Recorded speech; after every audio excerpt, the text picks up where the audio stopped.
Halo guys, kembali lagi dengan gue Kuro guys. Di sini mari kita lanjut merangkuman manga Tensei Shitara dan OG sebelumnya, yaitu lanjut ke part 44-nya. Jadi yang belum nonton part sebelumnya, gue saranin kalian buat nonton dulu supaya lebih enak memahami alur ceritanya. Oke, langsung aja kita masuk ke pembahasannya. Jadi sebelumnya setelah Nameless mendapatkan serangan yang bertubi-tubi dan semua serangan yang dia lancarkan juga berhasil untuk dihentikan semuanya, akhirnya barrier yang dia ciptakan pun berhasil untuk dihancurkan.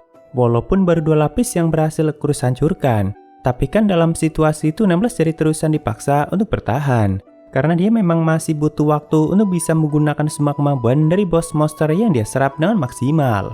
Dan sejauh itu semua serangan gabungan yang dia keluarkan juga berhasil untuk dihentikan oleh pasukan Shalom.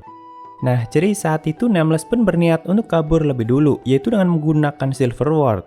Karena situasi seperti itu memang kurang menguntungkan baginya, makanya dia pun berniat untuk melarikan diri. Sampai nantinya dirinya bisa menggunakan semua kemampuan yang dia serap di waktu yang bersamaan, atau berhasil mengeluarkan potensi maksimalnya. Nah, tapi kan pasukan Shalom yang melihat itu tentu gak akan tinggal diam. Dan bahkan saat itu Galilea dan kawan-kawan juga sudah sampai di tempat itu. Jadi Galilea pun dengan cepat langsung menggunakan jaring lendernya untuk menahan penghalang Nameless. Lalu Crow Gilial juga ikutan membantu untuk semakin menekan Nameless. Lalu diikuti oleh Silpa dan Cruz yang sudah mengaktifkan Silver Ward mereka saat itu langsung memberikan tebasan yang sangat kuat yang mereka kombinasikan satu sama lain. Dan itu berhasil menghancurkan satu lapis lagi barrier milik Nameless. Jadi tinggal tersisa 4 lapis. Walaupun setelah itu Cruz kembali kehabisan energi dan kembali mengecil. Dan bahkan luka-luka dia yang sebelumnya sepertinya kembali terbuka. Jadi ya tentu untuk sementara Cruz nggak akan bisa bertarung. Nah, tapi saat itu Ren dan Shiro yang juga sudah bersiap langsung menangkap Cruz dan langsung berusaha untuk memulihkannya. Jadi tugas Ren, Shiro, dan Thalia ini adalah untuk menolong dan memulihkan mereka yang terluka. Nah, saat itu Satanel kan juga sudah terjatuh dan juga sudah terluka. Namun di saat Satanel melambaikan tangan dan memanggil mereka, Shiro malah sekalian menabraknya. Ya, soalnya sebelumnya Satanel kan memang sempat bertarung melawan tim Lodos dan bahkan sempat membuat mereka sampai hampir aja mati. Bahkan dia juga yang sudah membunuh Ixion. Jadi ya sepertinya Ren, Shiro, dan Thalia masih belum terima semua itu. Bahkan mereka aja sempat kaget melihat Satanel yang ternyata masih hidup. Sedangkan di sisi lain saat itu Silpa, Grimo, dan Sneasel yang sedang naik di punggung Grimo juga kembali mendekati Nameless yang sudah semakin tertekan. Nah, di sini Grimo itu sempat pura-pura menyapa Silpa dan mengatakan, ternyata kau lagi. Apakah kau masih ingat denganku?" Sedangkan Silpa juga pura-pura baru ingat dan menjawab, "Oh, kamu ya." Nah, saat itu kan Nameless yang terusan ditahan akhirnya kembali mengeluarkan serangan lain, yaitu menggunakan serangan dari Selat Magis Bamyu.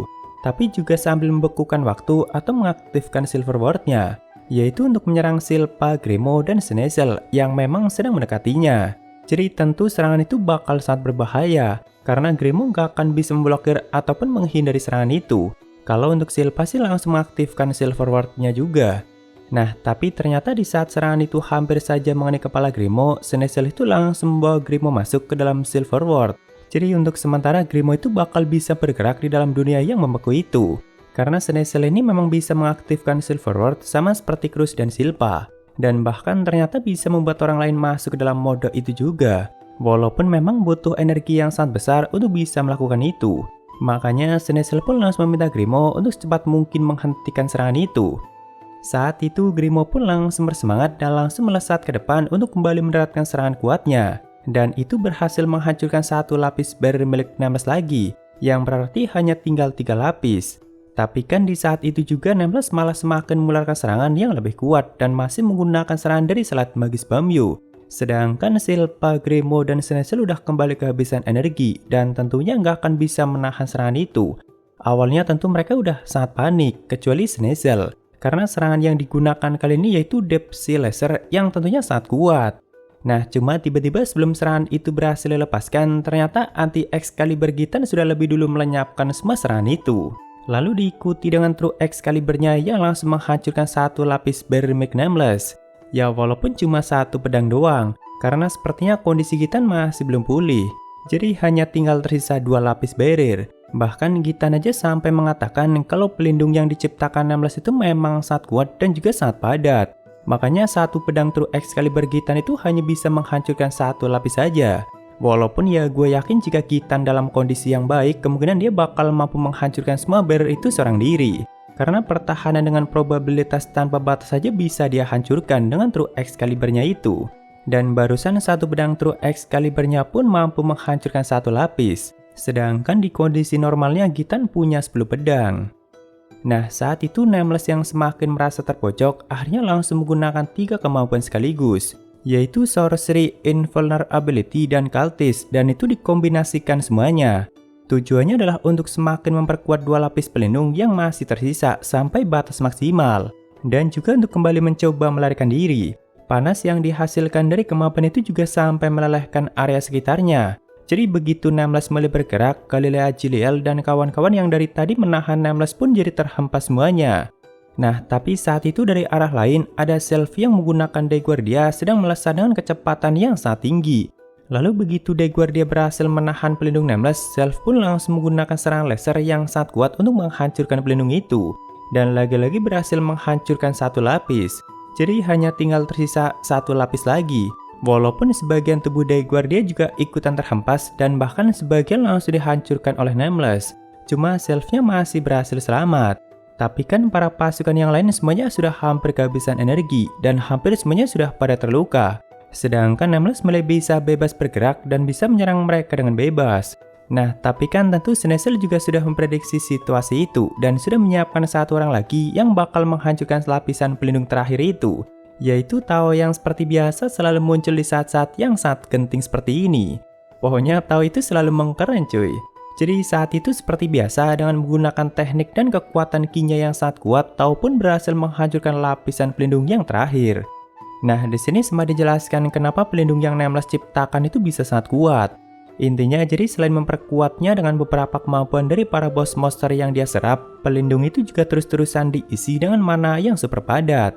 Makanya pasukan Salom benar-benar berjuang mati-matian hanya untuk menghancurkan semua lapisan pelindung itu. Nah, lalu setelahnya di sini kan hanya tinggal menghancurkan tubuh Nameless yang sudah semakin menyatu dengan para bos yang dia serap. Dan tentunya itu butuh kekuatan dan serangan yang sangat dahsyat. Sedangkan para pasukan Salom sendiri semuanya sudah hampir kehabisan energi dan sudah pada terluka. Termasuk Tao barusan juga langsung kembali tumbang, karena memang dia pun belum pulih sepenuhnya. Awalnya sih Cruz yang diharapkan mampu melakukan itu, karena serangan Cruz yang memang sangat kuat dan harusnya dia diharapkan mampu menghari Nameless dengan serangan terkuatnya. Tapi kan sayangnya sebelumnya setelah berhasil menghancurkan 2 lapis barrier milik Nameless, Cruz-nya kembali kehabisan energi. Di sini dengan ekspresi yang kesal, Sneasel pun sampai mengatakan, tidak ada lagi yang bisa kita lakukan selain berdoa. Nah, di sini di saat mereka hampir saja kehilangan harapan untuk menghentikan Nameless, saat itu ternyata Ido sedang berusaha memindahkan Seyas untuk langsung mendekati Nameless, yaitu menggunakan teknik teleportasi. Tentu dia benar-benar sangat fokus dan sangat hati-hati untuk bisa melakukan itu. Lalu begitu Seyas berhasil dipindahkan ke atas Nameless, dia pun langsung menggunakan serangan terkuatnya yaitu Chroma Kandesa untuk bisa mengakhiri pertarungan itu. Dan sepertinya itu memang serangan yang cukup dahsyat. Tentu para pasukan yang melihat itu pun semuanya langsung terkejut. Karena tanpa diduga ternyata Seyas dan Ido yang malah kembali memberikan harapan pada mereka. Bahkan sebelumnya ekspresi Sneasel aja kayak yang udah pasrah. Walaupun dia yang memerintahkan Ido dan Seyas untuk menjauh dari pertarungan itu juga Sneasel. Dan mungkin Sneasel memang sudah menaruh harapan pada mereka untuk bisa melakukan hal seperti itu. Karena kita harus nunggu lagi di chapter berikutnya untuk bisa melihat apakah serangan kuat Seyas itu bakal mampu memberikan kerusakan yang fatal pada Nameless atau tidak. Ya, sebenarnya Seyas itu memang bukan penyihir yang lemah dan dia itu merupakan keturunan bangsawan murni yang tentunya cukup berpengaruh pada kualitas sihirnya. Nah, di sini sempat dijelaskan kalau sebelum melakukan teleportasi, Ido itu sudah benar-benar memperhitungkan semuanya. Karena jika sampai salah sedikit saja, maka bisa-bisa hanya bagian kepala Seyas saja yang berhasil dipindahkan. Jadi Ido perlu mengetahui semuanya, dari berat badan Seyas, lalu panjang tubuh Seyas dari bawah, atas, kanan, dan kiri, dan sebagainya. Karena kan baru kali ini Ido mencoba menggunakan teknik itu. Cuma kita lanjutkan di chapter berikutnya guys. Yo, ada Savria dari Kyuta. Bang, gak ada niatan bahas 86 kah? Capek nunggu S2-nya. Dulu tuh sebenarnya gue sempat coba baca novelnya, tapi ternyata entah kenapa alurnya malah bikin pusing. Ya mungkin karena bacanya masih belum sampai jauh. Cuma kalau bagi gue sendiri animenya itu memang yang sebagus itu cuy. Dan kalau pas baca novelnya ya bagus, cuma nggak yang sebagus banget kayak pas nonton animenya. Intinya sih 86 ini adaptasi animenya itu memang yang perfect banget cuy. Jadi ya gue nggak ada niatan buat ngebahas novelnya sih, karena pas nyoba baca aja malah rada pusing gue liatnya. Thank you Kyuta. Ya mungkin segitu aja untuk pembahasan kali ini, dan jika ada kesalahan gue minta maaf atau kalian bisa koreksi aja di bawah. Thank you, hampir sampai ketemu di video lainnya. Salam kuro guys.